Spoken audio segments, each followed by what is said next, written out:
Audio Jungle.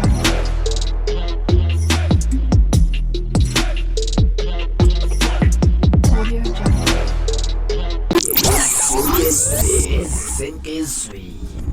Ugcina ekhalela ngamasongo asigonyela umfundi oshuse omunye ngamanzi ekhwelezela isoka lakhe elinguthisha. Nginibingelele wengane kwethu ngiphinde futhi nginamukele kuyona i-channel hamba phambili radio Inkeze. Lami igama ngumfeza Mtuthu ngakhumalo bathi la sibona amagomede ukuthi mhlawumbe usemusha kuleli khasi ngizophinda ngicela lisho ya subscriber, ungakhohlwa ukukhomenta, ukulike nokushare okuyikhona okukhulu kunakho konke. Wengane zakwethu ukhalela ngamasongo asigonyela ngolesine umfundi wasesikoleni esiphondweni high eJozini esola ngokushisa ngamanzi abilayo omunye ekhwelezela isoka elinguthisha.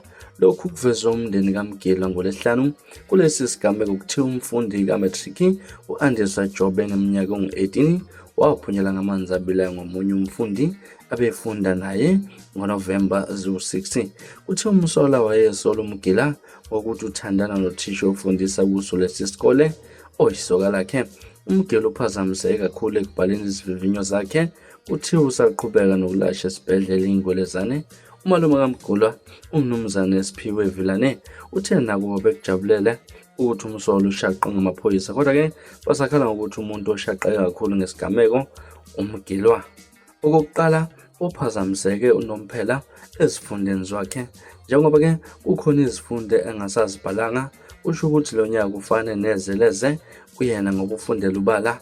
Kusho uVilane. Uqhubeke wathi-ke okunye okunzima ukuthi uMgila uselokhu esezidlongile esibhedlela.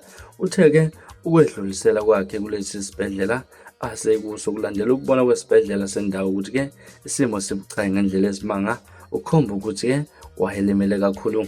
Ngakolunye uhlangothi umsola yena ubeqhubeka nokubhala zakhe izivivinyo emva kwesigameko. Bayazi ukuthi njengoba-ke eboshiwe uphinda kwazi ukuqhubeka nokubhala ngisho sevalele, okusho ukuthi-ke yakhe imfundo ayithikimezekanga ngalutho. Uthe-ke udalo lokuthi-ke umsolo-ke wathwala kanzima esikoleni kulandeka isigameko.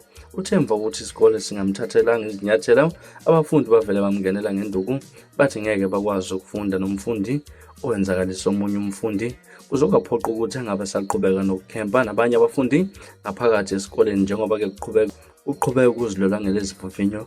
Kusho uVilane. Uthe isikole siphinde samcela ukuthi izivivinyo zakhe azibhalele kwesinye isikole esingomakhelwane.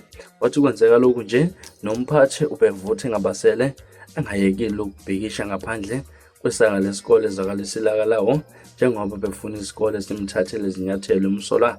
Uthe-ke basamile nasekutheni bafuna umnyango wezemfundo umthathele izinyathelo uthisha obeyimbangela isigameko. Umthetho uthi uthisha bangabi nobudlelwano bezothando nabafundi. Lona ufike esikoleni sethi-ke wamosha ngale kokuthandana nomsola kunenqaba abafundi athandana nayo, abanye wazo bakhulelisa. Uthe-ke emva kwesigameko bathola ukuthi uthisha waqala wafundisa ngakubo kaNongoma kodwa wahanjiswa inkinga efana nalena. Uthe ngaseJozini usefundise ezikoleni ezimbala ngaphambi kokuza kulesi, wathi nakuba-ke ubehanjiswa ilokho ukudoba kubhasketi. Ngosuku lesigameko kuthiwa uMgila wayesalele ngesikhathi umsola embilisela amanzi ngeketelo maqedwa amthela ngawo. Kuvela ukuthi-ke washe ezindaweni ezibucayi. Ingane zakwethu izona indaba esinilethela zona ezihamba phambili ezithinta-ke udaba olwenzayo khona lana-ke esiphondweni enyakatho KwaZulu Natali ekwamhlabelengana esikoleni eMboza.